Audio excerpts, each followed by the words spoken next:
Manchester. This is unacceptable and poses a real threat to the public, where fire and rescue services may not be able to deal with every incident and fight all fires. As the new Prime Minister starts the term, there's a real opportunity to properly invest in the fire services again. So will the Leader of the House allow a debate in government time on funding for the fire and rescue services in Greater Manchester in light of the years of cuts? Well, I thank the honourable gentleman for raising this question. These matters are for local people to decide, but clearly the shape of the fire service is changing. They're taking on additional roles as well as their traditional ones, and that will be a concern for many members across this House, and I would encourage him to apply for a debate in the usual way. According to a UK finance report, push payment fraud rose by 39% last year. Wow. That's no surprise to me, having spent the summer discussing this with affected constituents. So I think that more teeth are needed. We need to find a way to make sure we have proper redress for consumers and businesses affected, and a way of dealing with banks who are hosting the accounts which are benefiting from these high-value frauds. So can we have a debate in government time on what more can be done here to make sure that we put an end to this very damaging and increasing fraud? Well, the Honourable Lady raises an important issue. I know that this has been a focus for the Treasury in recent months, and certainly that if she would apply for a debate, I'm sure many members would wish to contribute. Liz Truss. Thank you, Mr. Speaker. This Sunday marks World Suicide Prevention Day. And yesterday, I, along with the Right Honourable Member for North Durham, met Matthew from If UK Shares, who is raising funds to support the work of the charity, running from Durham to 10 Downing Street. Can I ask for a debate in government time so that we can discuss suicide and self-harm prevention and the government's revision of the strategy? Well, I thank the Honourable Lady for raising that important issue, and I wish her constituent well on his mission to raise awareness and funds for this important cause. I will happily raise the issue with the relevant Secretary of State, and I'm sure if she were to secure a debate, and I would encourage her to apply for one, many members of this House would wish to contribute. Gerald Jones. Thank you, Mr. Speaker. Over the summer, like many other members, I'm sure, my office team have continued to experience considerable delays in contacting the MP account management team at UK Visas and Passport Office. Twice in the last few days, staff have spent over 2 hours on the phone getting to an advisor, and then the advisor are not able to give information, only read from a screen and not give assistance on complex cases. So could I ask the Leader of the House please to arrange a debate in government time to talk about what action the government can take to ensure members are provided with the support so that we in turn can give that support to our constituents? Well, he will know that the Home Office has done a huge amount to improve this service, taking on in recent months over 1,000 new staff to be able to process such applications. But he is right, there is no point in having an MP's service and hotline if answers are not at the end of it, and I shall certainly continue to ensure the Home Office is able to deliver the services that members of this House need and would welcome. Welcome the Leader to her place. My office are currently supporting several single mothers who continue to struggle with the child maintenance system because the support in chasing down avoiding paying parents or enforcing repayment of large arrears just doesn't exist in a meaningful way within the current system. Will the Leader of the House ask the new Work and Pension Secretary to give a statement to the House on improving the existing system for them and the many single parents across the UK who are single-handedly carrying the financial and emotional burden of raising their children? I thank the Honourable Lady for raising this, and I will happily pass on her concerns to the new Secretary of State. DWP questions are scheduled for the 17th of October, and I would encourage her to raise that issue in those questions as well. Jim Shannon, final question. Mr. Speaker, I declare an interest as Chair of the APPG of Pakistan Religious Minorities and also as Chair of the APPG for Freedom of Religious Belief. With that in mind, I note with concern the horrific floods and devastation and loss of life in Pakistan over the recent weeks, and I'm glad to hear of various initiatives from this government to deliver aid to help alleviate the impact of the damage on people's lives. Will the Leader of the House be able to allow a statement on the importance of this aid reaching all in need in Pakistan, particularly those who belong to other religious groups such as Christians and Ahmadis who face systematic challenges in receiving the aid that they very much need? Well, he will know historically that the largest share of our aid budget has gone to Pakistan, and as a consequence we have a deep and well-informed relationship on how that aid money is utilised, and I know that our High Commission there will be ensuring that it is distributed both to give the maximum positive impact for everyone, but also to make sure that there is no discrimination in how it is distributed. We now come to Business of the House motion. Minister to move. I beg to move. Question is the Business House motion as on the order paper. As many of that opinion say aye. Aye. The contrary no. The ayes have it. The ayes have it. Before we start the debate, I want to put on record that I am very disappointed that the written ministerial statement, which is relevant to it, has not yet or just been made available in the last 5 minutes. Such statements should be made available whenever possible at 9:30 a.m. when they are relevant to the debate like today. It is doubly important that they are available in good time. I'm sorry this has happened, and I consider it discourteous to the House. I hope this is not the new government in the way that it intends to treat the House. I'm going to take it down as bad management or incompetence rather than deliberate. Right, we now come to the general debate on UK energy costs. Before I call the Prime Minister to open the debate, I would like to point... Just a minute. I don't think that's the day today after the way this House has been treated. I'm defending you as the backbenchers. I expect a little bit more decorum at this stage. Before I call the Prime Minister to open the debate, I would like to point out the British Sign Language interpretation of the opening speech in the debate is available to watch on Parliament Live TV.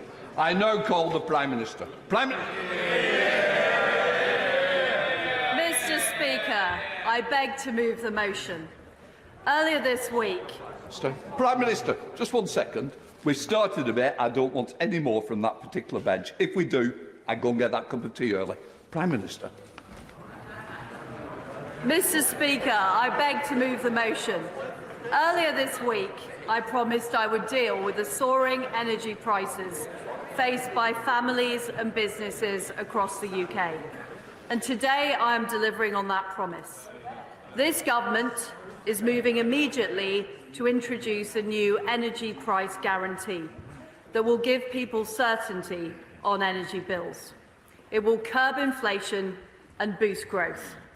This guarantee, which includes a temporary suspension of green levies, means that from the 1st of October, a typical household will pay no more than £2,500 per year for each of the next 2 years while we get the energy market back on track.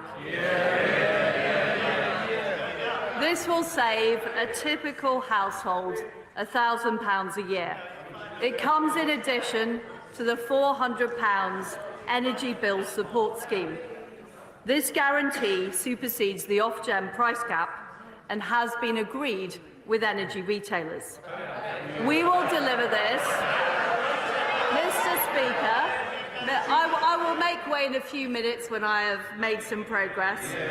Mr. Speaker, we will deliver this by securing the wholesale price for energy while putting in place long-term measures to secure future supplies at more affordable rates.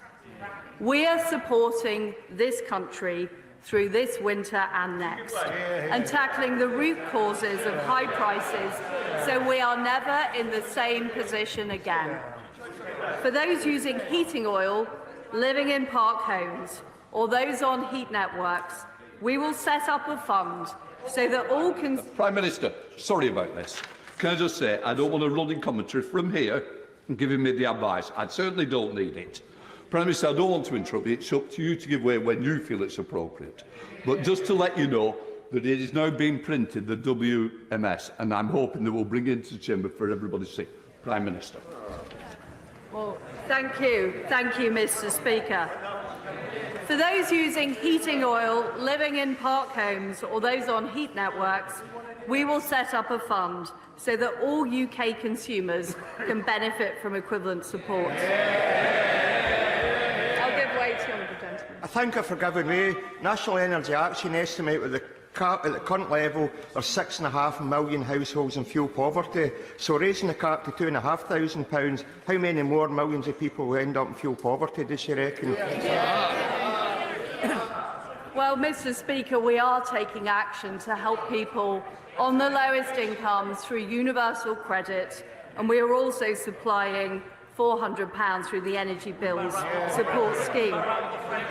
Mr. Speaker, I would like to make some progress and then I will take more interventions. We will also support all businesses, charities and public sector organisations with their energy costs this winter, offering an equivalent guarantee for 6 months. After those 6 months, we will provide further support to vulnerable sectors such as hospitality, including our local pubs. My right honourable friend, the Business Secretary, will work with business to review where this should be targeted to make sure those most in need get support. This review will be concluded within 3 months, giving businesses certainty. In the meantime, companies with the wherewithal need to be looking for ways they can improve energy efficiency and increase direct energy generation. I will give way to my honourable friend. I'm grateful to the Prime Minister giving way, and I commend her on the speed with which she and her new team really grip this challenge that's facing the country. And doesn't it demonstrate, Mr. Speaker, that Conservative governments do not stand by while millions of people on low incomes are threatened? The measure she's taken. Well, my honourable friend is absolutely right. I recognise that people are struggling with their energy bills, and that is why I have brought forward this debate as soon as possible to give people reassurance ahead of this winter that energy bills are going to be affordable. And we will be bringing forward emergency legislation to deliver this policy. My right honourable friend, the Chancellor of the Exchequer, will set out the expected costs as part of his fiscal statement later this month. And I can tell the House today that we will not be giving in to the Leader of the Opposition who calls for this to be funded through a windfall tax. That would undermine the national interest by discouraging the very investment we need to secure homegrown energy supplies. If the honourable members will allow me to make a bit more progress, I may be able to answer their questions before they've asked them. But, Mr. Speaker, the party opposite need to understand... Prime Minister. Sorry, Prime Minister. A point of order, Kevin Brennan. Copies have been made available to some members of the written ministerial statement, but there aren't enough for everybody. Is it possible, if I might finish this point of order, is it possible that sufficiently so that we can all see it?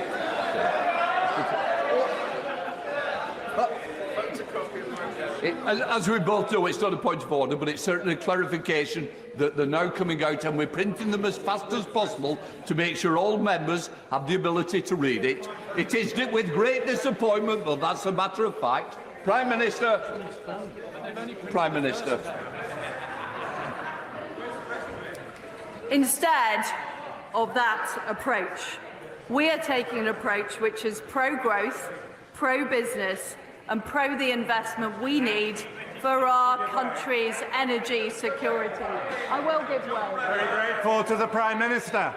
Does she agree that we are too short of energy but have plenty of taxes? And does she agree that if we had an oversupply of taxes, as the party opposite wants, we'd have less supply of the things we were taxing? Well, my right right honourable friend makes an extremely good point. The reality is we can't tax our way to growth. And the policy I am setting out today is all about helping people with their energy costs, as I promised, and making sure that we have the long-term energy supplies that we need for our country. I'll give way to the honourable gentleman at the back. Thank you to the Prime Minister for giving way. Just 6 months ago, households faced energy bills of £1,300. We are today being told that fixing prices at £2,500 is the best that the government can do. It's not. So why is the Prime Minister putting private energy profits ahead of people at this crucial time? Well, what we are doing is we're doing the important work to help people and businesses get through this winter and next winter, whilst fixing Britain's long-term energy supplies. I've already given way a number of occasions. I will give way later. Please hold off for a bit longer. Mr. Speaker, this is the moment to be bold. We are facing a global energy crisis, and there are no cost-free options. There will be a cost to this intervention. I will give way. I strongly welcome this package of bills to help cut. It's a marked contrast to the meagre scrappings offered by the benches opposite. I just welcome also that she's confirmed that schools and colleges will get help with their energy bills, as the colleges face increases of 300%. And could I just finally ask her, will she continue to bear down on fuel duty? Because we know that motorists at the pumps face extortionate bills when they fill up their cars. Well, I thank my honourable friend for his point, and I'm sure the Chancellor of the Exchequer is listening intently to his point ahead of his fiscal statement later this month. Mr. Speaker, I want to make some progress on explaining how we will defray the cost of this intervention, which I think might answer some of the honourable people's questions before they ask them. So the way we are going to defray the cost of this intervention is first of all by ramping up supply. Following on from the successful vaccine task force, we have created a new energy supply task force under the leadership of Maddie McTernan. They are already negotiating new long-term energy contracts with domestic and international gas suppliers to immediately bring down the cost of intervention. We are also accelerating all sources of domestic energy, including North Sea oil and gas production. We will be launching a new licensing round, which we expect to lead to over 100 new licences being awarded. And we will speed up our deployment of all clean and renewable technologies, including hydrogen, solar, carbon capture and storage, and wind, where we are already a world leader in offshore generation. Renewable and nuclear generators will move on to contracts for difference to end the situation where electricity prices are set by the marginal price of gas. This will mean that generators are receiving a fair price, reflecting their cost of production, further bringing down the cost of this intervention. I will give way to my honourable friend. I warmly welcome the immediate action announced by the Prime Minister on the cost of energy, which is really going to help families in the Pendle constituency and right across the United Kingdom. Next week in Parliament is Nuclear Week. So will she join with me in supporting the rollout of small modular reactors championed by Rolls-Royce, who have 2 sites in my constituency? We need this technology now, so will she go further and faster to drive forward the nuclear programme in this country? Well, my honourable friend is absolutely right. Small modular reactors are a very important part of our energy mix. They're produced here in the United Kingdom. They will help boost growth as well as boost our energy security. And secondly, I will take a few more interventions in a few minutes, but please let me make progress on my speech. Secondly, today's actions will deliver substantial benefits to our economy, boosting growth, which increases tax receipts and gives certainty to business. This intervention is expected to curb inflation by up to 5 percentage points, bringing a reduction in the cost of servicing government debt. Thirdly, I'm announcing today that with the Bank of England, we will set up a new scheme worth up to £40 billion to ensure that firms operating in the wholesale energy market have the liquidity they need to manage price volatility. This will stabilise the market and decrease the likelihood that energy retailers need our support, like they did last winter, by increasing supply, boosting the economy and increasing liquidity in the market. We will significantly reduce the cost to government of this intervention. I will get back.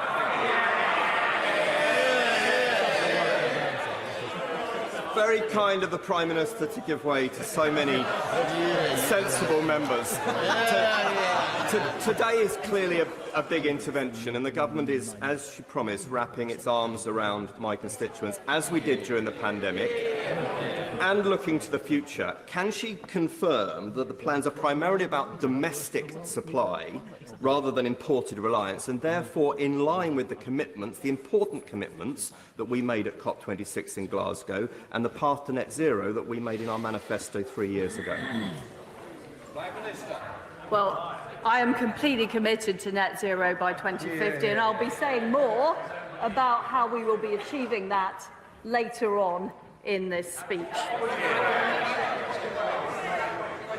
Mr. Speaker, as well as dealing with the immediate situation we face, we are also dealing with the root causes. I'll give way to the honourable gentleman. Very grateful for Prime Minister Wayne. Can I welcome her to her place and hope she will work with opposition parties in the national interest. But can she confirm that her announcement today will still see the energy bills of struggling families rising by another £500 next month, and that this winter they will be paying energy bills twice the bills that they paid last winter? Well, we're also, at the same time as introducing the energy price guarantee, also providing families with £400 and providing extra support to the vulnerable. So vulnerable families will be receiving that extra support. But, Mr. Speaker, I want to move on to why we are in the situation we are in now. And the fact is that energy policy over the past decades has not focused enough on securing supply. There is no better. I don't know why, Mr. Speaker, I don't know why the honourable gentleman is laughing. He is partly responsible for this.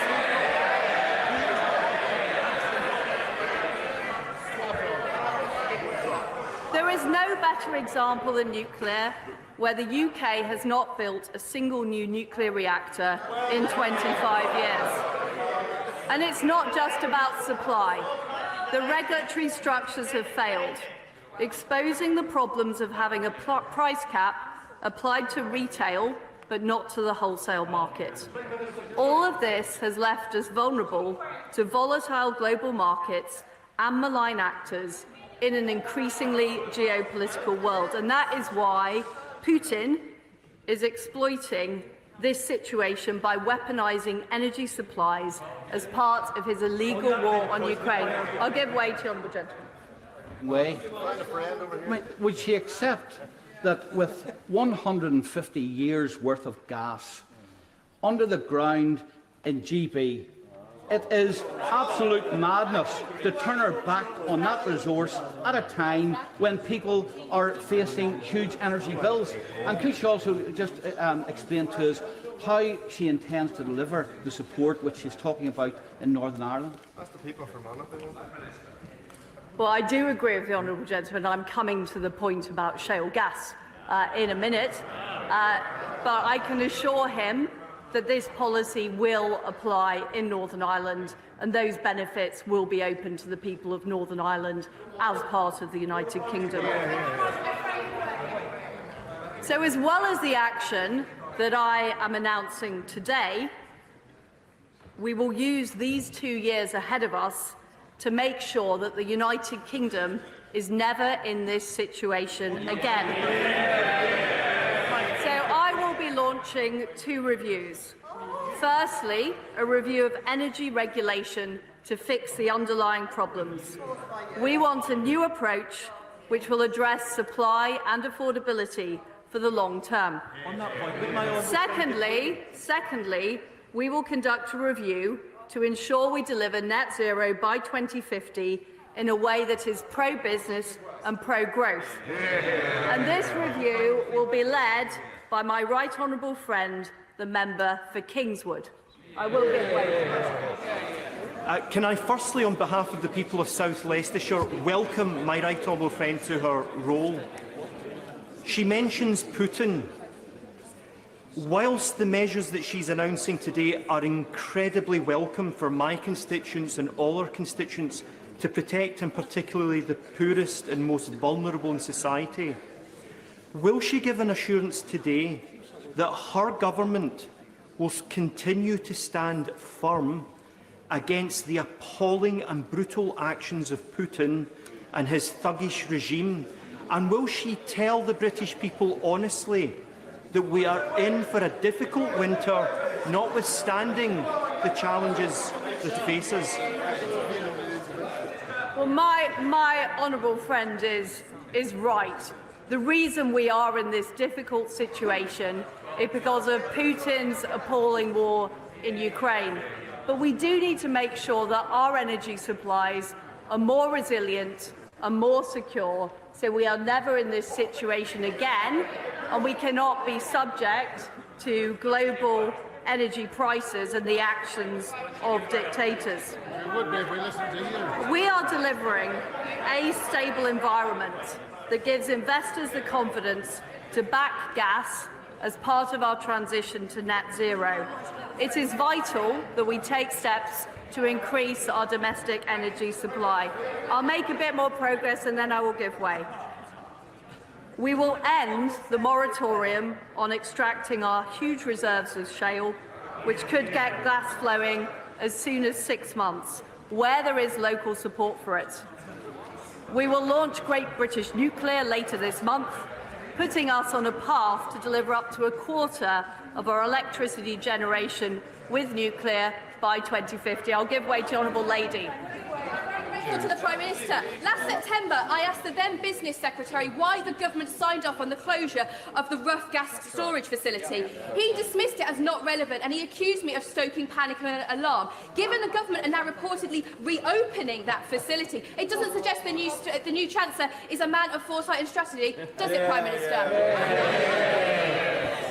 We are in a very, very difficult situation, and I am committed, as Prime Minister, to doing everything it takes to resolve this situation, to help people with their energy bills, and to make sure we have security of supply for the long term.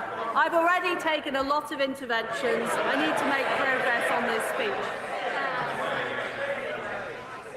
As a result of these steps on shale and on nuclear, and the acceleration of renewables, I am today setting a new ambition for our country.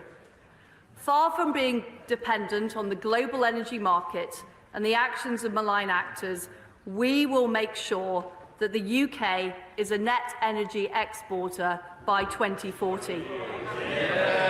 And my right honourable friend, the Business Secretary, will set out a plan in the next 2 months to make sure we achieve this. Mr. Speaker, I know that businesses and families are very concerned about how they will get through this winter. That is why I felt it was important to act urgently to provide immediate help and support, as well as setting out our plan about how we are going to secure the UK's future energy supplies. This is part of my vision for rebuilding our economy.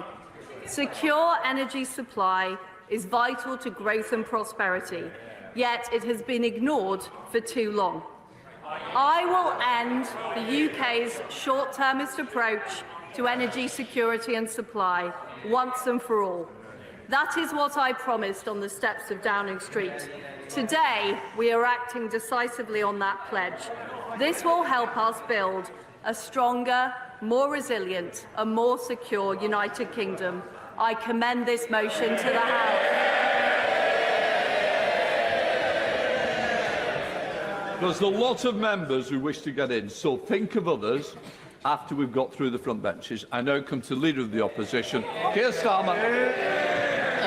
Thank you, Mr. Speaker, and can I thank the Prime Minister for advance sight of our opening speech. We're in the middle of a national emergency. People are really scared, and families don't know if they can warm their homes this winter, and businesses ask if they can keep the lights on. That is why the Labour Party spent the summer fighting for a price freeze, so that no household would pay a penny more on their bills. When we called for it, many people said we were wrong. They pretended that this crisis was something that just affected the poorest, as if working families on average wages could easily shoulder astronomical bills. They dismissed our call for support as handouts. But those objections could never last. The Prime Minister had no choice. No government can stand by while millions of families fall into poverty, whilst businesses shut their doors and the economy falls to ruin. So I am pleased there is action today, and that the principle of a price limit has been accepted. But under our plan, not a penny more on bills. Under this plan, a price rise. But this support... I'll just make some progress and then I will. But this support does not come cheap. And the real question before the House today, the real question the government faces, the political question, is who is going to pay? The Treasury estimates that energy producers could make £170 billion in unexpected windfall profits over the next 2 years. I repeat that, £170 billion in unexpected windfall profits over the next 2 years. I will give way in just a moment.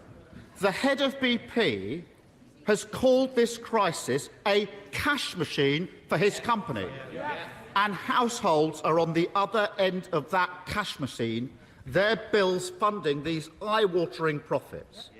That's why we've been calling for a windfall tax since January, and it's why we want to see the windfall tax expanded now.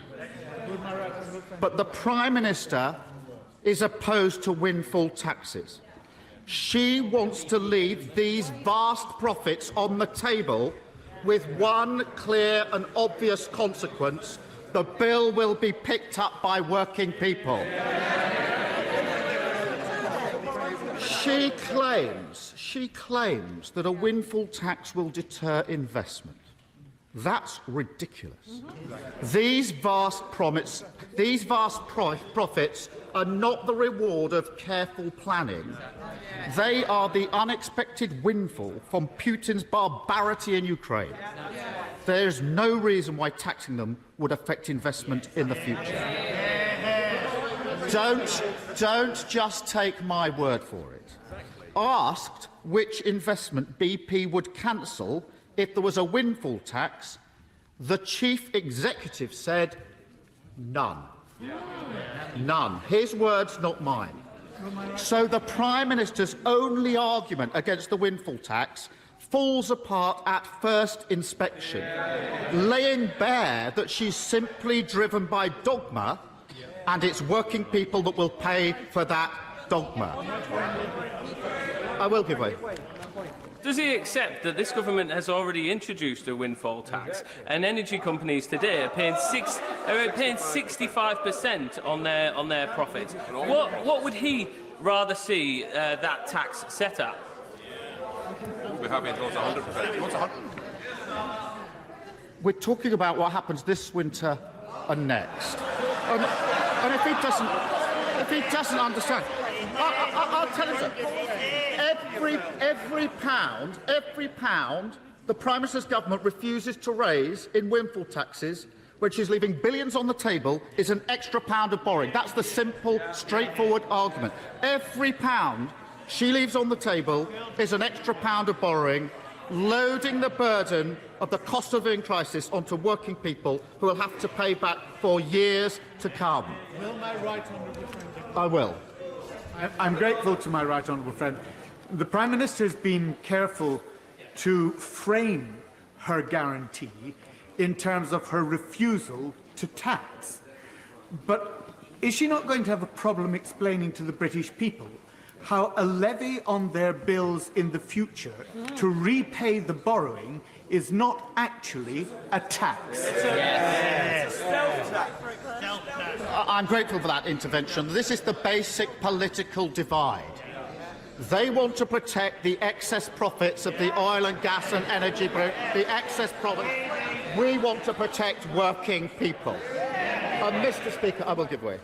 I'm very grateful to him for giving way, and this Saturday myself and many members of the Chesterfield Labour Party will be out meeting voters in Chesterfield, and if any of them haven't been paying attention this week, they might still say you're all the same. But isn't it absolutely clear now that there is a clear divide? Yes. Every voter that I knock on the door, they will know political parties have a choice. They've chosen to be on the side of the energy generators. We've chosen to be on the side of bill payers. Well, I'm grateful for that, and I'll be absolutely amazed if members opposite haven't picked this up. Ask voters whether they think that it's fair that they pick up the bill, or those companies that made profits they didn't expect to make, and there's only one answer to that question.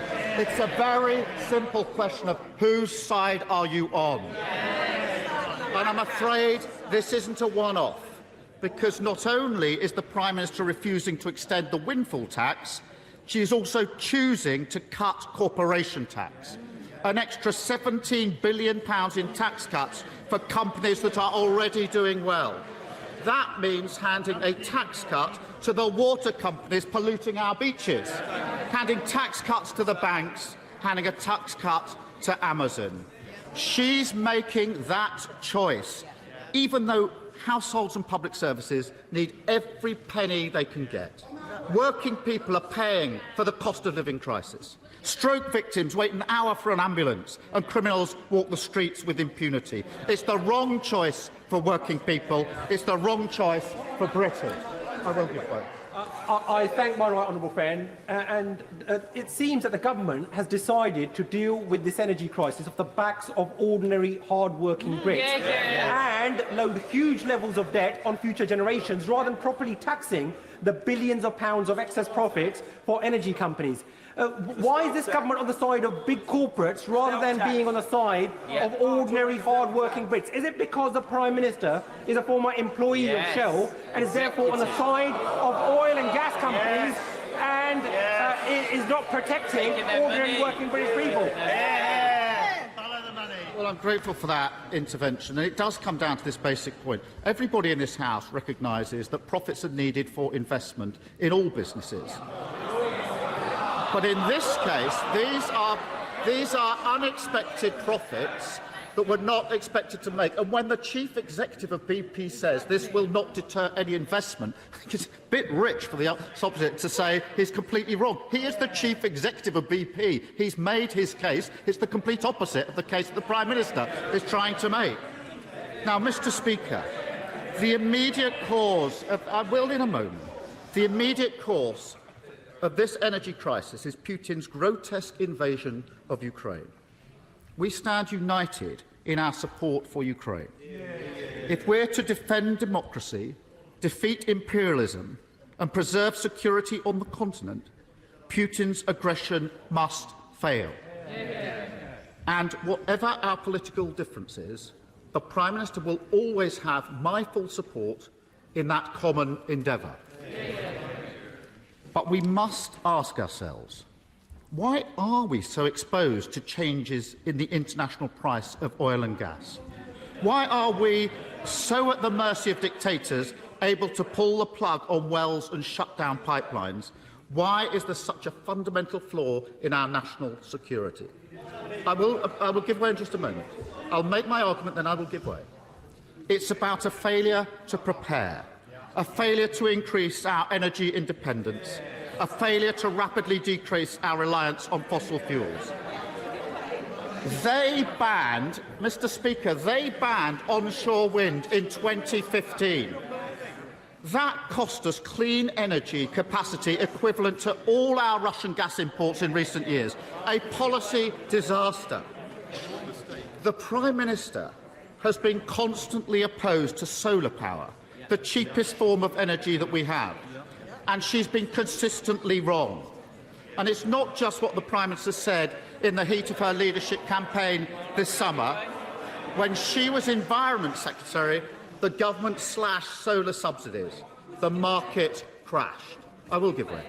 To the right honourable gentleman, but the Leader of the Opposition is being completely misleading, if I may say so, because what he said, it's under this government that the United Kingdom has the second highest offshore wind generation capacity anywhere in the world. And how is that created? It's through investment by companies. This government will allow for that to happen.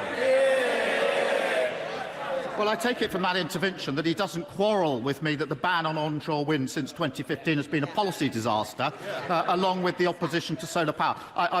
Forgive me, I saw the former Prime Minister raising it. I will take her intervention, of course. Thank you. I'm grateful to the right honourable gentleman for giving way. He's talking about lack of preparation for energy security for the United Kingdom.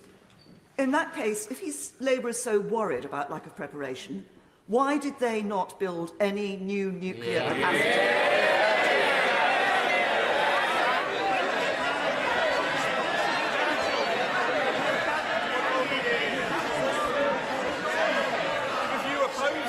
Mr. Speaker, I'm grateful for that intervention. Let me deal with it in full, because it's a very important point, because nuclear is vital to our future, and a new generation of power plants should have been built by now.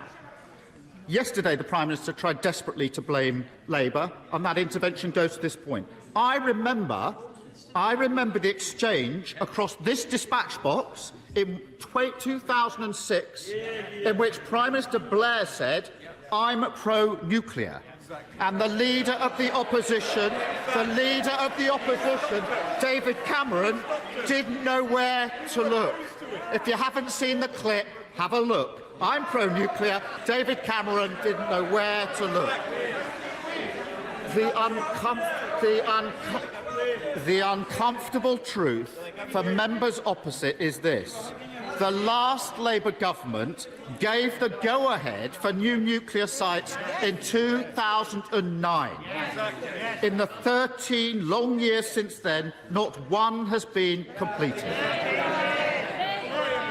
Let me turn to home insulation, which I will give way. To the right honourable gentleman. Tony Blair may have said he was pro-nuclear, but he didn't actually build any nuclear power stations.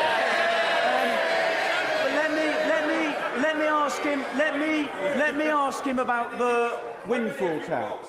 The £170 billion he talks about, from my understanding, most of that is not profits of UK companies. It's energy supplied to the United Kingdom, but it's not within our ability to tax it. And secondly, we already have a windfall tax. We're already taxing those profits at 65%. How high does he want a windfall tax to go?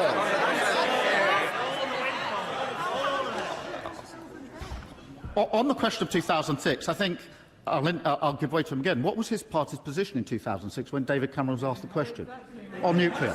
Because he didn't have a position on it. But on the 170 billion that he raises, I think he's wrong about that. But if there is any doubt, I'd invite the Treasury to disclose the documents about this so that we can all see them and evaluate them. Because I think I'm right and I think he's wrong. But if the documents could be made available, we can all look at that £170 billion. Mr. Speaker, I will give way. But isn't the bigger point that there's a simple choice about how you pay for it? It either all goes on borrowing and ordinary families and on the never-never for this country, or at least some of it is charged in a windfall tax on unearned and unexpected income, which Putin has basically put into the pockets of Shell and BP. That's the fundamental choice, isn't it? That is the fundamental choice. It's the fundamental divide in this House. Let them defend their position to protect those excess profits, and we will defend our position of standing up for working people. I'm going to make some progress. Mr. Speaker, I've taken a lot of intervention. I'm going to make some progress. Let me turn to home insulation, which reduces energy consumption like nothing else. We have the draftiest homes in Europe. The last Labour government set about fixing that. Then the party opposite said, cut the green crap, and the whole project all but collapsed. Installation rates down by 92%.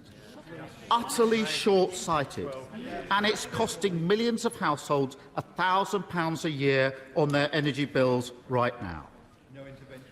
The Prime Minister is right to recognise that immediate support needs to be combined with longer-term action. But I'm afraid fracking and a dash for gas in the North Sea will not cut bills, nor strengthen our energy security, but they will drive a coach and horses through our efforts to fight the looming climate crisis. She should listen to her own Chancellor sitting next to her. What did the Chancellor have to say about this just a few months ago? Now, this is quite a long quote. See the Chancellor leaning forward. I've tried to cut it down. But every sentence is worth repeating of what the Chancellor said just a few months ago, his words. For those calling for its return, they misunderstand the situation we find ourselves in. If we lifted the fracking moratorium, it would take up to a decade to extract sufficient volumes, and it would come at a high price for communities and our precious countryside, his words. I'll go on because this is so good.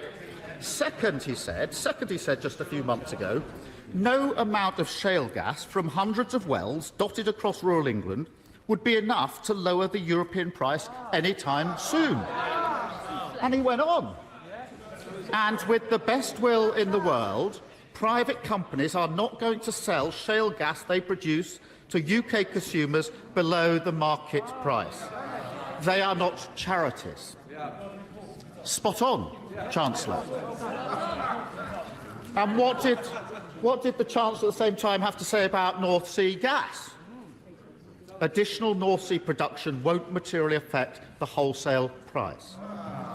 Indeed, earlier this year, his previous department helpfully put out a series of Mythbusters, a government myth-busting document. Here's one of them. Chancellor, your document. Myth. Extracting more North Sea gas lowers prices. Answer. Fact. UK production isn't large enough to materially impact on the global price of gas. I've got a copy for the Prime Minister. We do need to carefully manage our existing resources in the North Sea, and the industry has an important role to play in our future as we transition to a different form of energy. But doubling down on fossil fuels is a ludicrous answer to a fossil fuel crisis.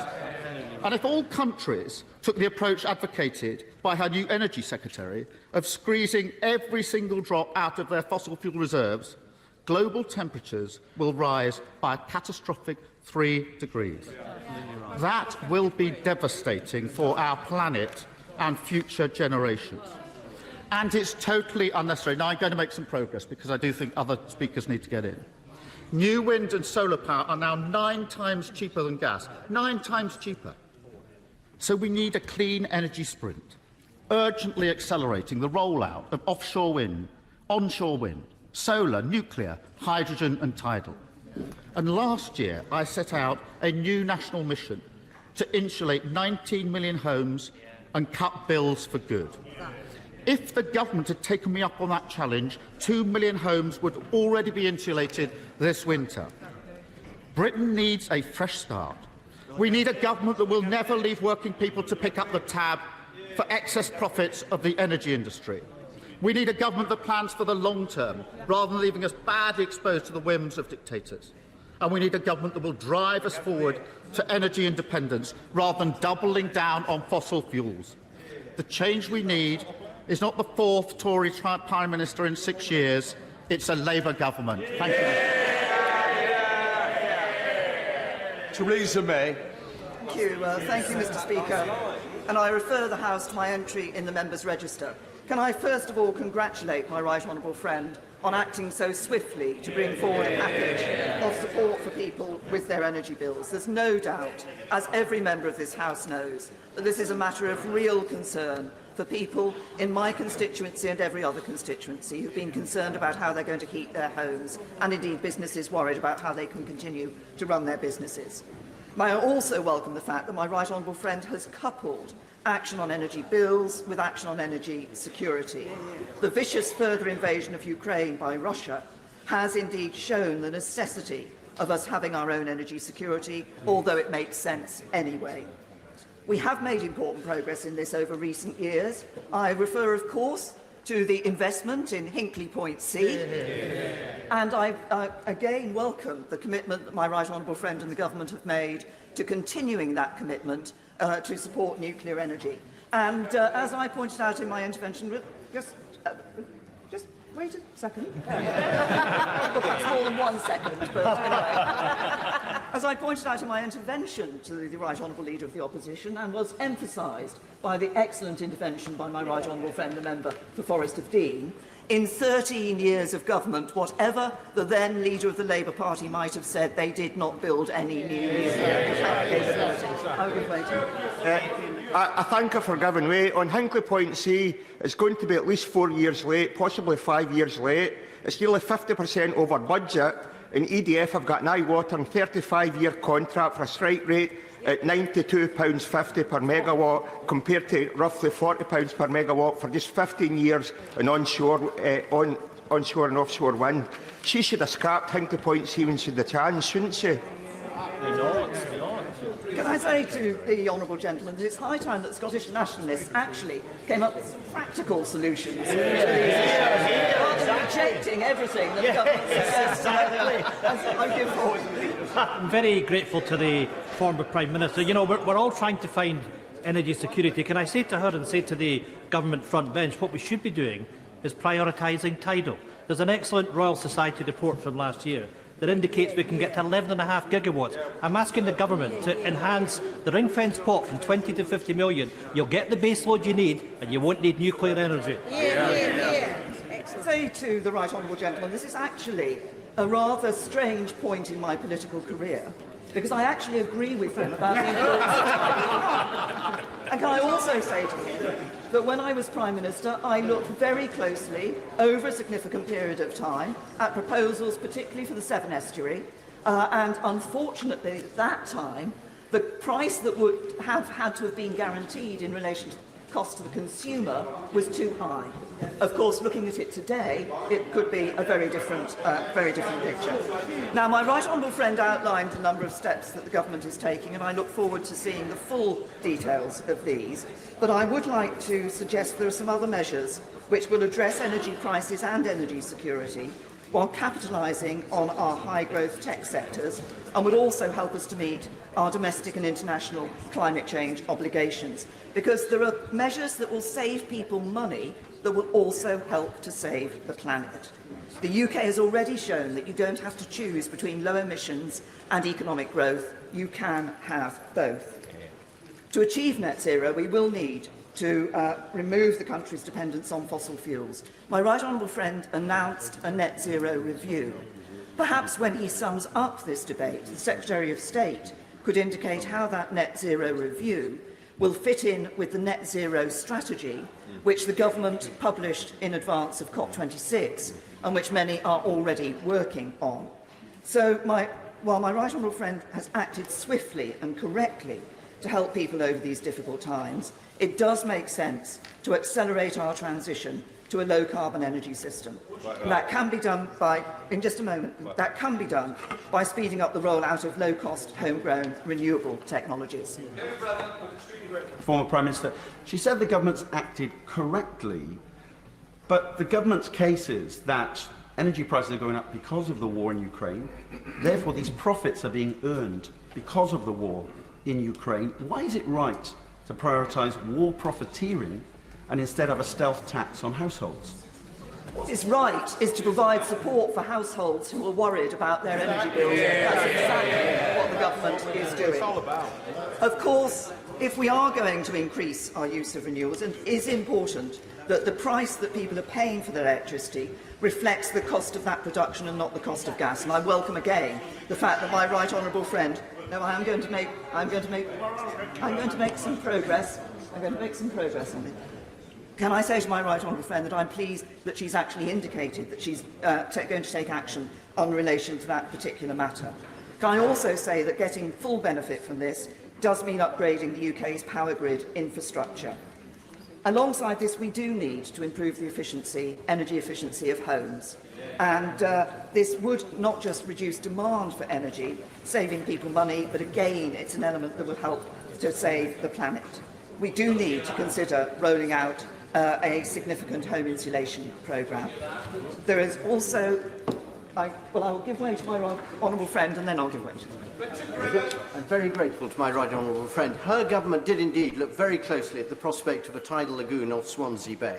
And at that time, it is quite correct, as she says, that it was too expensive, although the price now looks relatively attractive. But does she agree with me that actually the real opportunity at the moment, which the current Chancellor has been very supportive of when he was at Bayes, is for marine energy to come from tidal stream, which the new renewable auction is supporting, but there is much more that can be done, especially if we can affect the planning regulations around the pipeline of opportunity. Does she agree that there is more this government could do on that? Yes. I absolutely agree with my honourable friend, and I welcome every opportunity to actually increase the diversity of our supply of energy, and looking at these new opportunities is absolutely a way to do that as well. I said I would give way to the right honourable gentleman. I'm very grateful, and of course I completely support the tidal lagoon in Swansea, and I hope that that is now a real possibility for us. I hope the Prime Minister would accept that. But I just want to, and I agree with her about insulation. I think I understood the Prime Minister to say earlier that there was going to be protection for public services for just 6 months. Many local authorities, hospitals, schools are facing dramatically increased bills already. Aren't they going to need more support than just 6 months? Say that I think the public sector will be very pleased to hear that the government has taken their concerns on board and is providing support for them. Can I also say, as another step that I think the government needs to take, it should look at regulations, building regulations. We are still building homes with gas boilers. Doesn't it make sense to actually change the regulations? Because those homes will have to be retrofitted in just a very few years' time. And surely it is more cost-effective to take action now. On that very point, which you could waive. I'm very... Before, the Honourable Gentleman had one intervention. What I'm bothered about, there's a lot of people want to get it. I don't want to stifle the debate, but I want to make sure everybody gets a voice. Yes, I apologise, Mr. Speaker, for being generous in interventions. The government is also key to driving greater private sector investment in low-carbon solutions. For instance, by de-risking investment into early-stage technologies. We've already heard about some early-stage technologies in emerging sectors such as hydrogen production. Greater investor certainty cuts the cost of new technology, drives innovation, creates jobs and boosts economic growth. And the government's unequivocal support for this agenda would be a positive signal not just for our green tech industry, but for the ambition of the UK economy more broadly. Now, no, I'm just about to finish, so. People need help with their bills today. That is what the government is providing. But Britain led the world through the Industrial Revolution.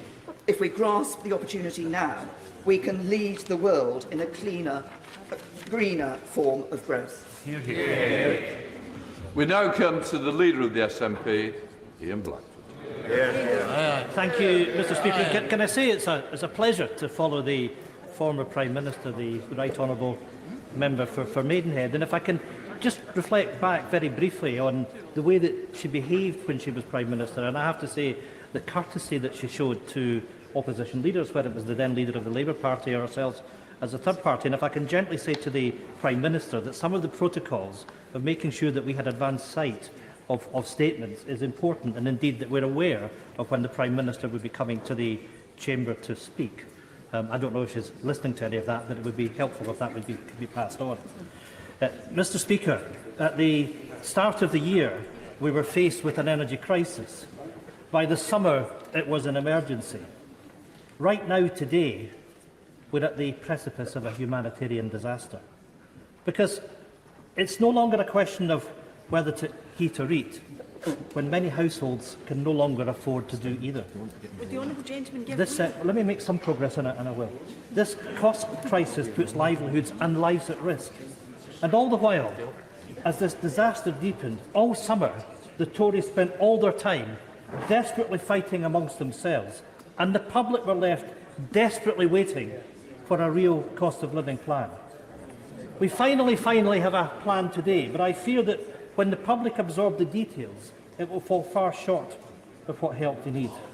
Now, we've heard today that the green levies are being scrapped, and that is something that is of deep concern to those of us on these benches, particularly given that the green levies fund the warm discount scheme and, of course, energy efficiency measures for low-income households. And I want to ask the Government to make sure that that support will remain in place for those that need it. But, Mr Speaker, the sheer scale of those soaring energy bills meant that there was never any question that households and businesses couldn't be able to pay the cost of energy bills. They were and they are unaffordable. If these prices weren't frozen, the bills simply couldn't have been paid. So, freezing prices wasn't really a choice. It's the only political option. And when the current price cap stands at £2,000 with a 54% increase since spring, and many people are already unable to pay, setting the cap at £2,500 isn't an actual freeze. We know too that businesses, especially SMEs, are facing even sharper cost increases than households, and an avalanche of insolvencies and redundancies is forecast. Many businesses simply could not have afforded to stay open. I will get that. Mr Speaker, I thank the right honourable gentleman for giving way. Reed's Bakery in my constituency, which supplies biscuits to the four corners of the world, is in danger of going bust by Christmas. So can I appeal to the Government, in a spirit of inclusivity, to please look at the letter I've been sent by Reed's Bakery and to see what could be tailored to help a vital business in a remote part of the UK.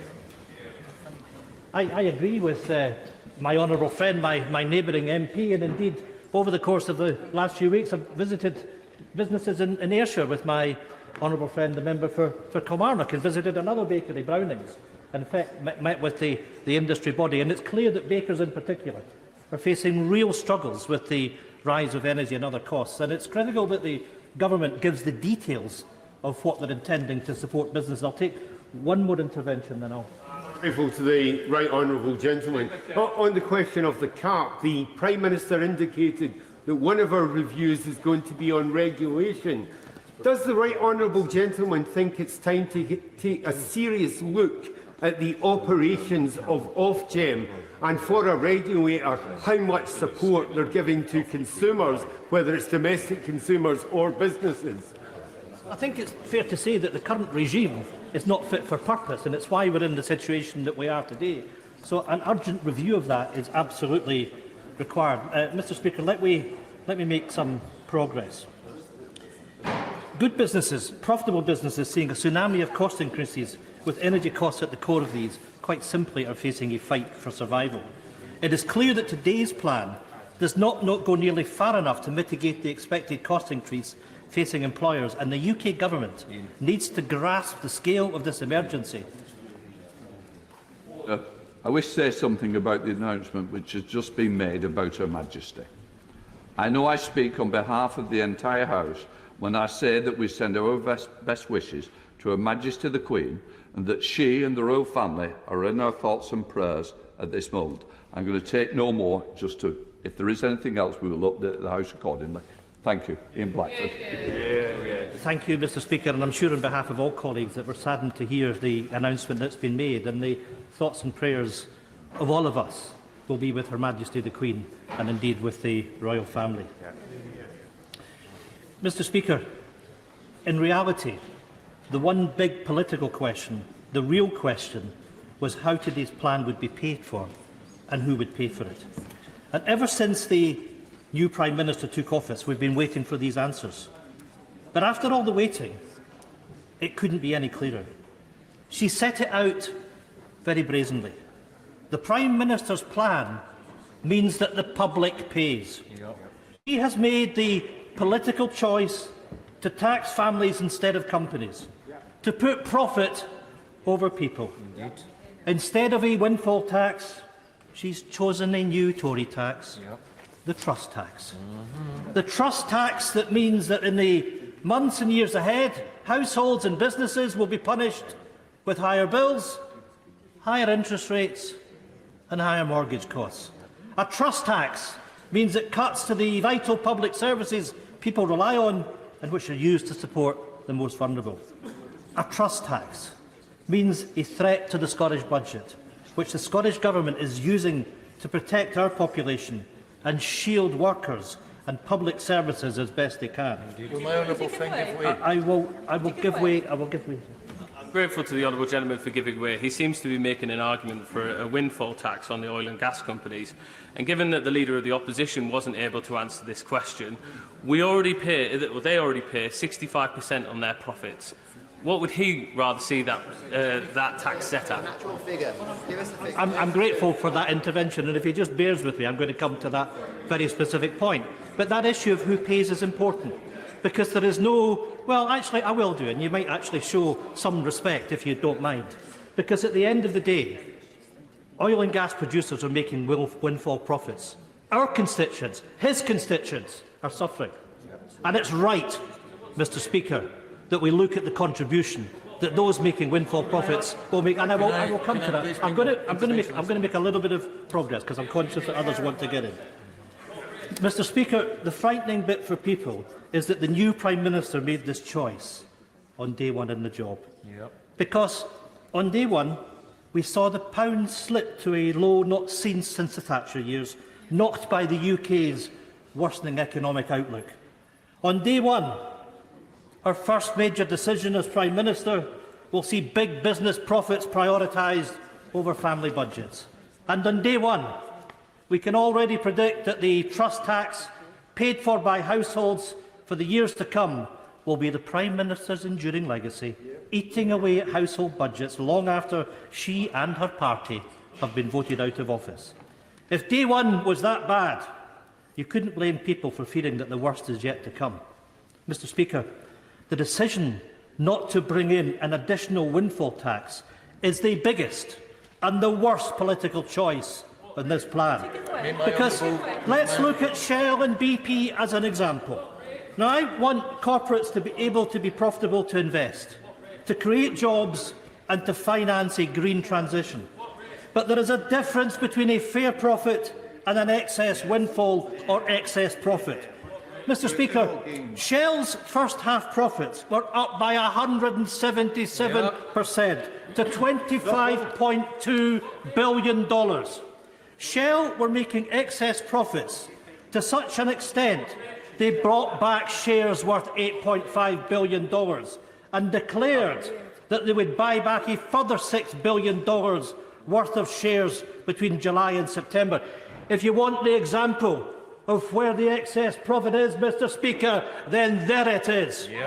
In total, this means that $14.5 billion of excess profits not being invested in green energy projects, money that's been generated from high energy prices, that our constituents and our businesses have to pay. That is the reality. Then let's take a look at British Petroleum.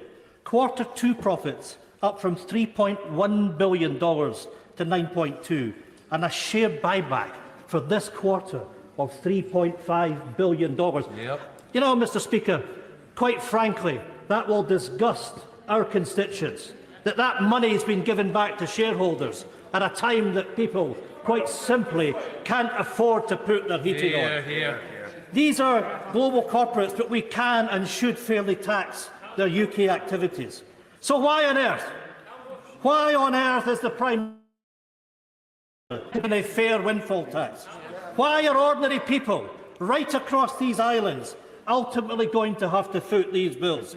Why does her plan not address that real issue? Mr Speaker, this energy plan is not only defined by the choice it makes to make the public pay instead of the excess profits of massive corporations. It is also defined by its glaring omissions, because there is no proper plan to help those that are already struggling. Support needs to be targeted to low-income households and those negatively impacted by spiralling costs, such as unpaid carers, larger households and disabled people. In Scotland, we are already prioritising this support to the most vulnerable. The Scottish Government is doing what it can, freezing rents, banning evictions, freezing train fares, expanding free school meals to primary 6 and primary 7. That's a government acting with compassion. I'd like to thank my honourable friend for making the most valid point, that the working people across these islands will be paying for generations to come for this borrowing, for excess greed, described by the UN Secretary-General as utterly grotesque and immoral, to be making excess profits on the back of fossil fuels. And what I've heard from this government today is more of the same. The question I want to ask is, has the government put any conditions, despite their ideology that profits must be made regardless, have they put any conditions on these excess profits on what they're going to do in investment to a rapid transition so it saves all our future generations from the climate catastrophe?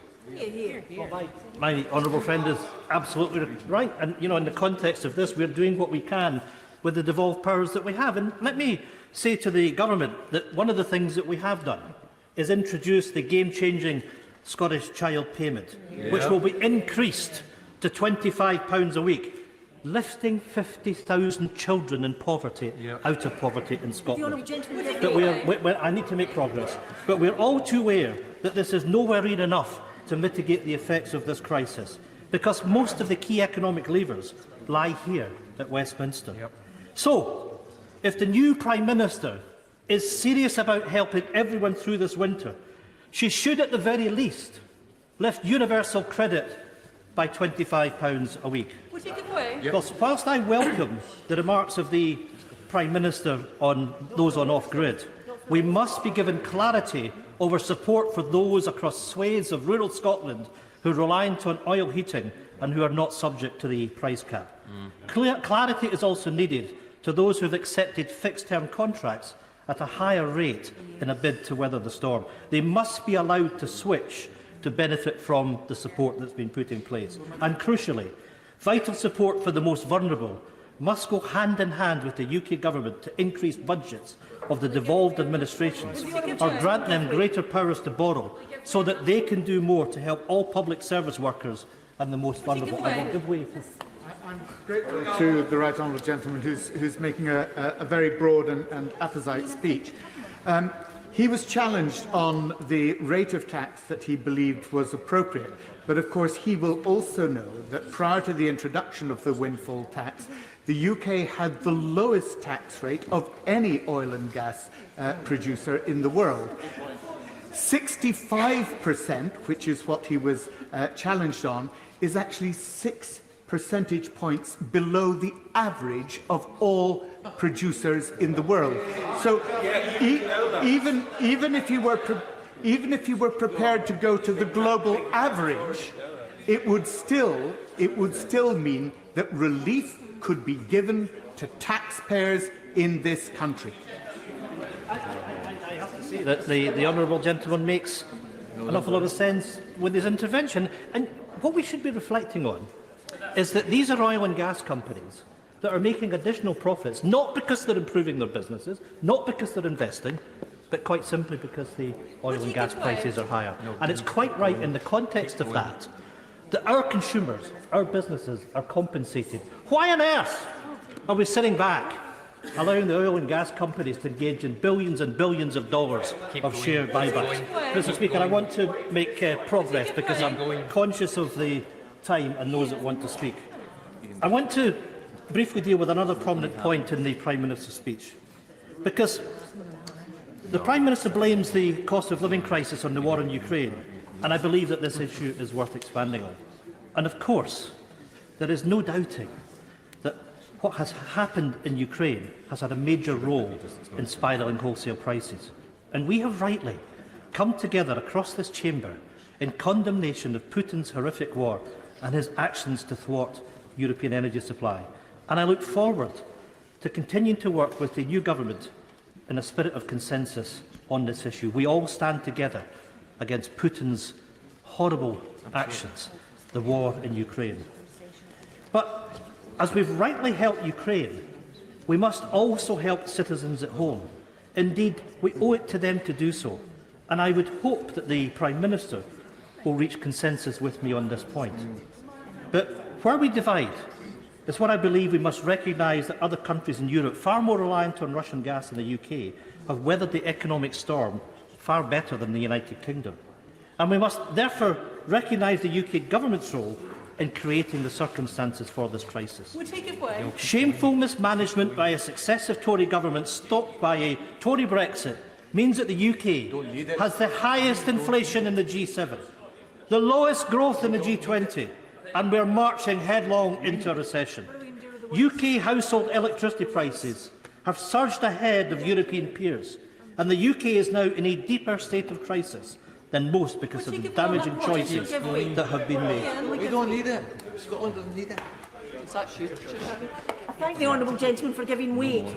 Does he share my view that for my constituents in North Ayrshire and Arran, the most important aspect of this announcement today is that as they were waiting to hear of help with their fuel bills as they live in difficulty, what they've been told today is that their fuel bills will rise and they will be bitterly disappointed by this, and nothing has been offered to them today. Does he agree with that disappointment? Yes, I do. And of course we need to reflect that these energy bills in Scotland are rising in an energy-rich Scotland.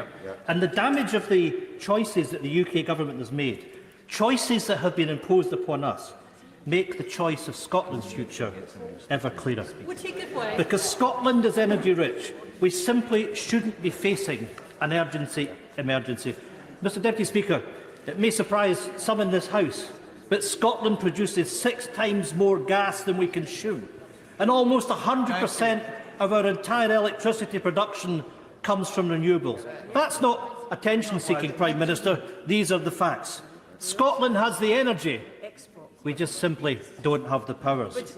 We are stuck in a UK market that prices our electricity based on the price of wholesale gas, and the power to change the system lies with Westminster. I thank him for giving way.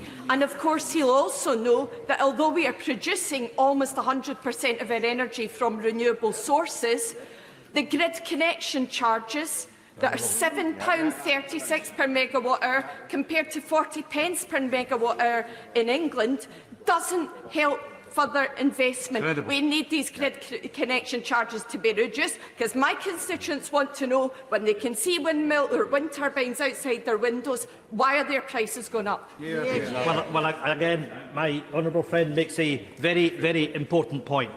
We're being ripped off on Scotland's ability to deliver green renewable energy. But it's even worse than that, because for those of us that live in the north of Scotland, because we have a regional distribution market, we pay a premium for the electricity that was sent south. We then have to pay the highest prices to get it back. That's the cost to people in Scotland of Westminster's control of our energy market.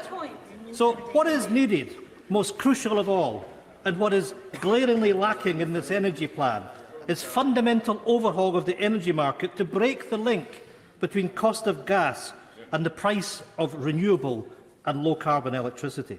The reality, Mr Deputy Speaker, is that an independent and an energy-rich Scotland with the normal powers to act in our own interests could have cushioned our economy from this cost-of-living crisis. Through independence, Scotland could use our energy well for the benefit of our people. So for households and businesses in Scotland, the cost of living crisis is literally the cost of living with Westminster. It is a cost we can no longer afford, and it is a price we are no longer willing to pay. It's why Scotland's people will choose independence. There's a lot of interest in this debate, so therefore we're introducing forthwith a 3-minute time limit. Robin Walker.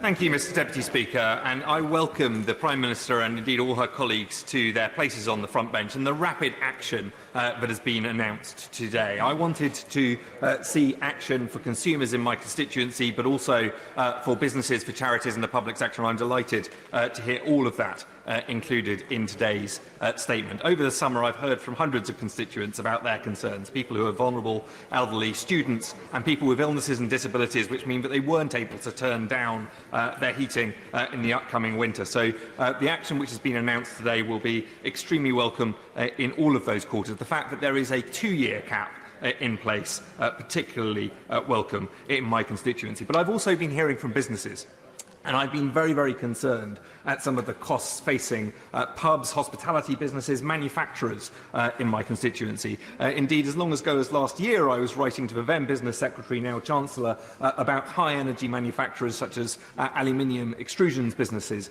Superform and Aeromet in my constituency, and about some of our largest manufacturers, Worcester Bosch and Mazak, and the impact of energy costs on them. So I'm delighted that today's announcement also means help for businesses with energy, and of course that help for businesses with energy is also, in the long term, help for consumers. I look forward to hearing more about the urgent work going on to support the hospitality sector, which is so important in all of our constituencies. And even retailers have been affected by these issues. I was hearing from a wonderful independent retailer in Worcester, Toys and Games of Worcester, that their energy bills were going up by as much as 400% they expected later on this year. I hope that this intervention today will mean that no longer happens and that business can continue to thrive. I'm delighted as a former schools minister to hear of the help for schools. I know some of the challenges that they face with energy pressures, and I think it's vital that we help them to address those. I do think the intervention on that front is vital and important, and of course for charities as well. In the last week I visited my wonderful hospice in Worcester St Richard's, and this week I'll be visiting the Children's Hospice. I know both of them were concerned about the impact of energy bills, so we've seen correct interventions in all of those spaces. There's much to welcome in this statement. The new Energy Supply Task Force, the speeding up of deployment of clean technologies, including, crucially, hydrogen, the reduction in inflation by up to 5 percentage points, and the new Bank of England scheme to support liquidity in the wholesale market. A review to ensure net zero can be met in a way that supports business and is pro-growth, which I'm delighted to hear is taking place under my honourable friend and sometime lookalike for Kingswood.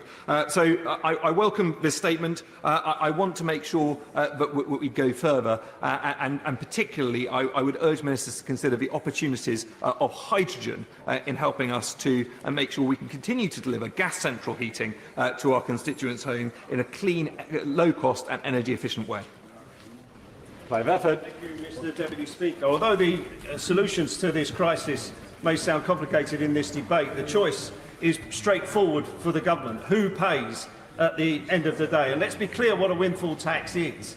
It's not taxing the profits of energy companies that they had planned for and that could be expected in all reason. This is a windfall that has come about, as the government has said itself, as a consequence of what is happening in the Ukraine, the aggression by Putin. And the question that I have and that my constituents will have is how can the government reasonably come to a conclusion that it is okay for those energy companies to make these huge profits on the back of that aggression by Putin? And this is not as if it's a windfall for the government. This is going to cost the taxpayer through the government, no matter what we do over the windfall tax. And the government is under pressure in other areas of expenditure. We only have to look at the newspapers today about yet again, the numbers of people waiting for operations in the NHS has gone up again to 6.8 million people waiting. We can see in the papers today about the teachers' assistants in schools, where they are being forced, because of the cost of living, to question whether they can stay committed to supporting children in the schools and move to higher paid jobs in places like supermarkets. Everything, where you look, the government is under pressure over public expenditure on our vital public services. Yet when it comes to this, they're prepared to just wave aside the potential to pay for these increases. I'll give way briefly. Thank you, Mr Deputy Speaker. I'm grateful that he mentions the case of teaching assistants, because I actually had a teaching assistant contact me recently, and there are many, many low-paid workers and many others on moderate incomes who will be staggered by the government's decision today to put the interests of energy companies ahead of normal families. Absolutely. My honourable friend is absolutely right.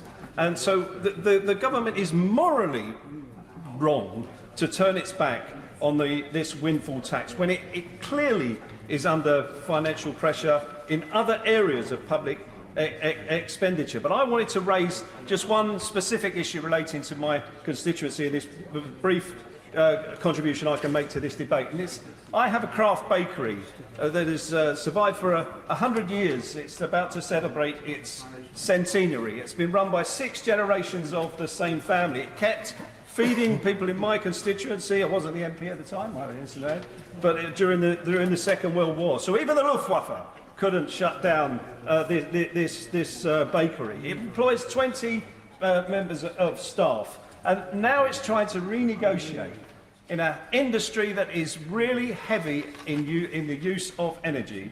It is trying to renegotiate its energy contracts, and it is facing increases in those contracts of 300–400%, and it's negotiated them now. And in the statement that we've had published, and that's it, by the way, that's the sheer length of this statement in this important crisis. That's the amount of the government's statement today.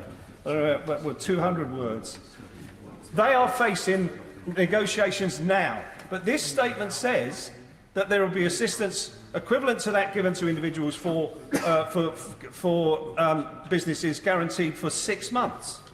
And the Prime Minister, I wrote the words down, said that businesses would be given some idea of what assistance they will get in 3 months. Well, they're negotiating now. I mean, we got no clarity from the Prime Minister in her statement. It was like she was making a Queen's speech, my government will. But she gave us no detail on actually what these government ministers will be doing. And one of the things I want to guarantee on is if we're going to get a financial statement from the government next week or towards the end of this session before we break again for conferences, will there be a proper debate in here on that financial statement as we're required to have? Or will the government avoid scrutiny yet again? Because that's been a repeated action by the government. Mel Stride. The Speaker, and I rise to broadly welcome these measures. We know that we live in terribly difficult times. Yesterday, the Treasury Committee took evidence from the Governor of the Bank of England and other members of the NPC, and the point was made that the impact of these energy rises on households is about 4 times that which occurred in the 1970s. These are truly frightening times, and so I'm very pleased that my right honourable friend, the Prime Minister, has come forward with such a bold package of measures, both for consumers but also critically for businesses over the next 6 months with a review after 3. I was pleased to see the Bank of England facility, the liquidity facility for energy businesses totalling £40 billion, which I think will be very important in terms of the functioning of the marketplace, and also this critical commitment to review the way in which the pricing of our electricity is determined, whether it be in relation to gas or the actual underlying costs of alternative means of energy production.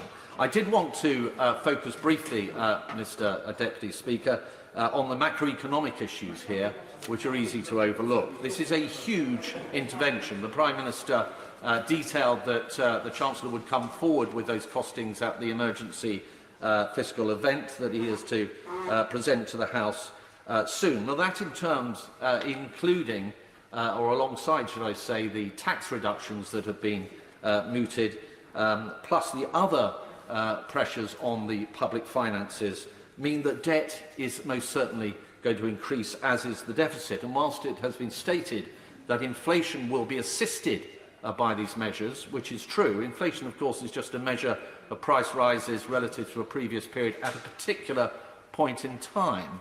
And whilst it may be the case that the downward pressure on the CPI from these freezes will be positive, it will be a stimulus to the economy, and through time, Mr. Deputy Speaker, inflation may actually net increase. Now, that will require a response from our central bank, which may see interest rates in the more medium term increasing with increased servicing costs for our debt. So I think we need to see this very much in the round, and this is where I think this debate around the windfall tax actually should be at least considered, and the Treasury Committee will be looking at that in some detail. The final point I wish to make in my remaining 30 seconds is I think it's critical that when it comes to the emergency fiscal event, we do have an OBR independent forecast to take into account all of these issues, the great uncertainty that we're talking about, these huge fiscal interventions which have yet, the costings have not been presented to us. We need to see what the impact of that is going to be on the public finances in order to reassure the markets. Thank you. Thank you. Caroline Harris. Thank you, Mr Deputy Speaker. Everyone will be affected by the rise in energy prices, all looking for ways to cut back by being more careful about the appliance we use or opting for alternative ways to keep warm and prepare meals. It's a worrying time for many of my constituents in Swansea East and for the others the length and breadth of the country. But for some, the worry and the fear are even greater.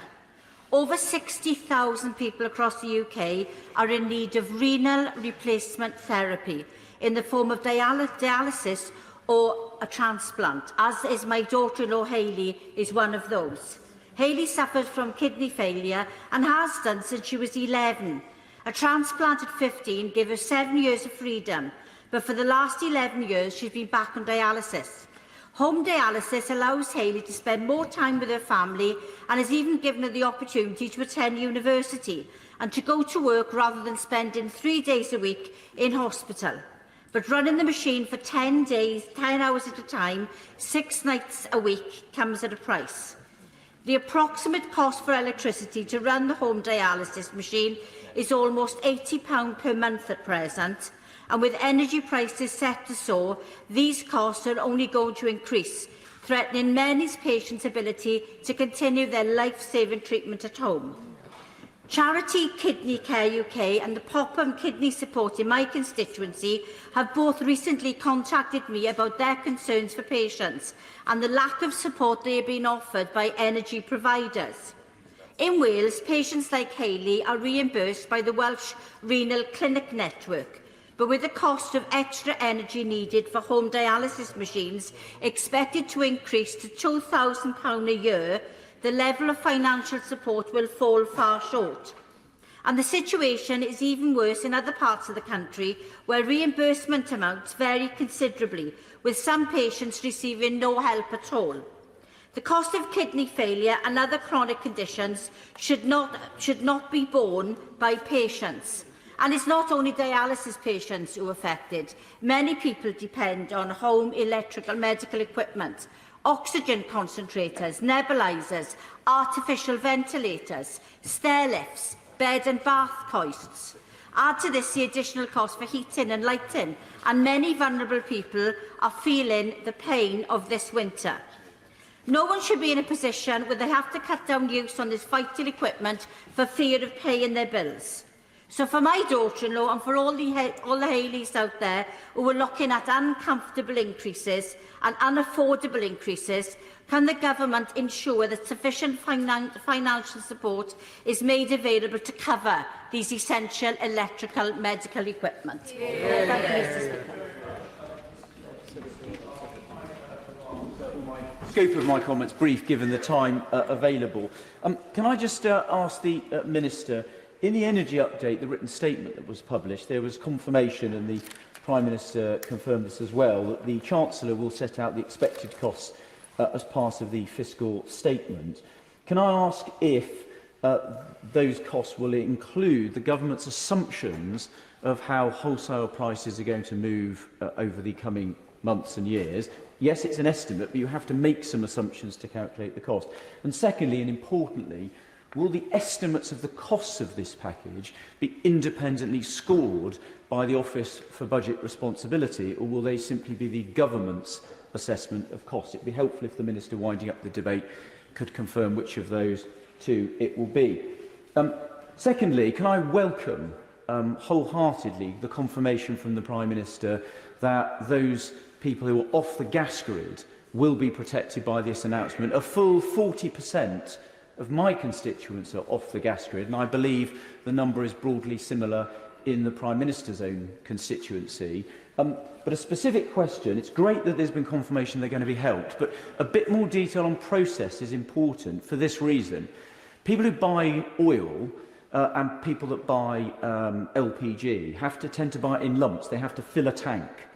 And they will need to know, if they, for example, were to place an order today to make sure they have sufficient energy, they will need to know whether the cost of that order will be covered by this price guarantee, or whether it will only be for deliveries that take place after the 1st of October. So Even though the details may need to be worked through, some confirmation about that, I think, is incredibly important. It would be terrible if someone on a low income made a very expensive purchase today and then discover they'd inadvertently cut themselves out of help. But equally, we don't want people running out of energy by delaying those purchases. The final point is just to flesh out what I said in my intervention on the Leader of the Opposition. My understanding is the £170 billion excess profit, over half of that includes profits made by foreign companies on energy supplied to the United Kingdom. That is not within the scope of the Exchequer to be able to tax it. And secondly, we already have a windfall tax. We're already taxing excess profits at a total rate of 65%, and that windfall tax has been legislated for by this House, and it will stretch forward to December 2025. So I don't really know what the Labour Party are arguing for, and I notice in my intervention the Leader of the Opposition would not say at what rate he thought a windfall tax should raise. 65% seems quite high to me. Helpful if Labour could confirm what they believe it should be. Senator Davey. Following the Speaker's statement earlier, I think all our hearts and thoughts and prayers are elsewhere, but I do want to contribute to the debate and to actually agree with the Honourable Member for the Forest of Dean on his questions on heating oil. I think that's a critical issue for many, many people in rural communities, and we do need answers, and we need them immediately. Mr. Deputy Speaker, what the Prime Minister has just announced is not a freeze on people's energy bills. In the middle of a cost of living emergency, the Conservatives are choosing to put energy bills up by another £500 for struggling families. This hike in people's energy bills comes on top of the £700 rise we saw last April. Struggling families will be paying twice as much for energy as they were last year. People will still be desperately worried about how they're going to keep warm this winter. Last May's £400 discount simply won't make up for this enormous rise in energy bills. So where is the new support for families and pensioners who are struggling? Under the Prime Minister's plan, Mr. Deputy Speaker, fuel poverty will get worse, not better. And turning to the way we think she's proposing to pay for this package, why does it seem the government is handing an eye-watering bill to taxpayers in the form of higher borrowing, which we all know ultimately means higher taxes for taxpayers and particularly for our children? This doesn't seem conservative, doesn't seem right. Why has she rejected the alternative of a windfall tax on today's oil and gas giants, who are raking in enormous, unexpectedly high profits thanks to President Putin's invasion of Ukraine? How is it fair, Mr. Deputy Speaker, to take money from future taxpayers, from our children, and to hand it to today's oil and gas barons? How is it responsible to borrow so much to pay for consumption when our economy is already in such a mess, with the pound falling so dangerously? And on energy policy, Mr. Deputy Speaker, the fair and responsible policy is to increase investment massively in the cheapest and most popular forms of energy available to us, wind and solar. I was absolutely shocked that the Prime Minister did not announce a massive expansion, a fast expansion of renewables to bring people's energy bills down. Mr. Deputy Speaker, the Prime Minister has made some alarming choices today, rejecting cheap wind and solar power, raising people's energy bills even higher than they are now, refusing extra support for struggling families and pensioners, and paying for a policy with higher taxes on our children instead of a windfall tax on fossil fuels. These are the wrong choices. Thank you, Mr. Deputy Speaker, and can I start by saying may God bless our Queen? I welcome today's announcement very sincerely. I think it's fantastic that we've seized this massive problem facing us, and it will give huge relief to so many households and businesses who have, quite frankly, been terrified by the prospect of what was to come. And so having that reassurance now will be greatly pleasing to them, I'm convinced. I did want to just take a couple of minutes, however, to talk about some really low-hanging fruit that I don't think we've made enough of yet, and with current energy prices where they are, there's a lot more that we could do as a government. For example, by going house to house through energy suppliers, not as government officials, but to assist people with looking at how they can reduce their own energy bills. And there are many, many practical ways, not least of which some great ideas for turning down the thermostat on your boiler. Don't do this yourselves at home, but nevertheless, turning that down to make more effective our use of energy. And secondly, things like turning down the hot water tap pressure to actually reduce people's energy bills. These things are really low-hanging fruit that you could do tomorrow, and that forecasters suggest could save up to 10% of energy bills.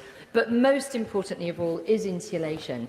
And again, current energy prices are a game changer for insulation. And some research recently out suggests that £1,000 could pay for the basic cavity wall or loft insulation for the average household, and that the sector could insulate up to 500,000 homes this winter and 1 million homes next year. And that actually would in itself potentially be cost neutral to the Treasury, because of course then the Treasury won't be paying the excess to pay for the price cap. So with energy prices at these levels, it is worth looking again at massively ramping up insulation at household level. And then finally, I won't give way because there's so little time, finally, in terms of businesses, so many have said to me as Business Secretary and then as Chairman of the Backbench Bays Committee, so many businesses say to me, but we can't get a grid connection for our solar panels, so there's no point doing it. Again, I would say to them, with energy prices where they are, you can get yourselves a battery. You could actually have some internal independence in energy, and I think many businesses should be looking at that. And the role of government should be to provide advice through the energy suppliers. Thank you. Florence Eshaloni. Thank you, Madam Deputy Speaker. And I just wanted to echo the comments of my honourable friend from Swansea East with regard to dialysis patients. My late mum was a dialysis sufferer due to her sickle cell, and she dialysed 3 times a week. And one of the reasons she didn't want to switch to home dialysis was because of the costs. So I know that many sickle cell patients who have to have their heating on this winter, and many dialysis patients will be worrying so much about how they will pay their bills. In terms of what the Prime Minister announced earlier this morning, for my constituents in Vauxhall, the next 2 years will be fraught with so many difficulties without the right actions from this government, and the decisions they have made today will impact them for many years to come. And I hope that the Prime Minister and the new government will have this in mind when they make decisions over the next few years. Madam Deputy Speaker, solving the energy crisis is the first test of this new government.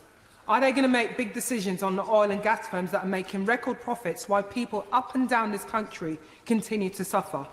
Are they going to be fiscally responsible, doing everything in their power to ensure that it lowers the burdens on future generations? Are they going to support families who are already making desperate ends between putting food on the table or heating their homes? I'm afraid to say, on the basis of the announcements we've seen this afternoon and what we've heard from the government, the answer is a resounding no. For many of my constituents in Vauxhall, the cost of living crisis did not start when Ofcom raised the price cap last month.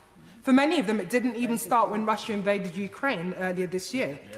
The squeeze that they've been seeing in their wages and not keeping up with the prices have been the feature of this government over the last few years. Households have been squeezed relentlessly over decades, and with statistics from the Truss Trust showing that over 20,000 food parcels were distributed in Lambeth between April 2019 and March 2020. The shock of the energy crisis has been severe, but we can't keep ignoring the fact that a number of households have been left in this position as their bills continue to sky high. We can't ignore the fact that the failure to insulate homes over failed insulation policies with the end of the warm front discount introduced by the Labour government. But what do we get from this government? We get the rule book ripped up on fracking while people continue to not see untapped onshore wind potential. We get attack on workers' rights, people taken to lose a day's pay, or in some cases more, to fight for their wage increase and their workers' rights. We see scraps of policy on insulation on our homes as our homes continue to bleed the energy they need, bearing the hallmark of the incompetence of the last 12 years of this Conservative government. Madam Deputy Speaker, we can't afford to go on like this. Enough is enough. And we need a sea change from this government to recognise the issues that people in Vauxhall and up and down this country are facing. We need a sea change and we need a new government. Yeah. Chris Green. Thank you, Madam Deputy Speaker. I welcome the Prime Minister, her statement today, setting out two broad areas. Firstly, the immediate support she's going to be giving so many people right around the country, and also to businesses. Like many here, perhaps all here, many constituents of mine have been getting in touch to say how concerned they are about the cost of energy now and how fearful they are about the cost of energy this coming winter. So the decisive action the Prime Minister's taken is incredibly welcome. But I'd like also to highlight the longer-term vision that she has. We know that much of the problems at the moment are caused by the invasion of Ukraine by Vladimir Putin and the Russian army. But we also look back to the 1970s and the oil crisis, so we can see if we are dependent upon foreign sources of energy for our heating our homes and powering our industry, we're always going to be in a vulnerable place. So I welcome the Prime Minister's ambition for the United Kingdom to have Britain become a net exporter of energy by 2040. I think this is a hugely positive ambition for the United Kingdom, for our industry, and also for the sector itself. And I'd particularly like to emphasise one aspect of the energy sector. I think nuclear needs to form a key part of our energy sector in the United Kingdom. It's that reliable baseload energy we can depend upon come rain or shine. The northwest of England, whether in Cheshire, Lancashire, Cumbria, the northwest of England has a huge talent right across those three counties in the sector, and by investing in this and giving us more security in the sector, we're going to be protecting and securing those jobs. And I'm just thinking as well of Springfields near Preston, the nuclear fuels plant there. We need the security for that plant to ensure it can maintain itself and maintain its staff, the skilled engineers, the skilled apprentices in that site. We need to secure that site and many other places in the northwest of England. Warrington and the wider area, I think, as well, has an enormous wealth of talent. Happy to give way. I thank the honourable member for giving way.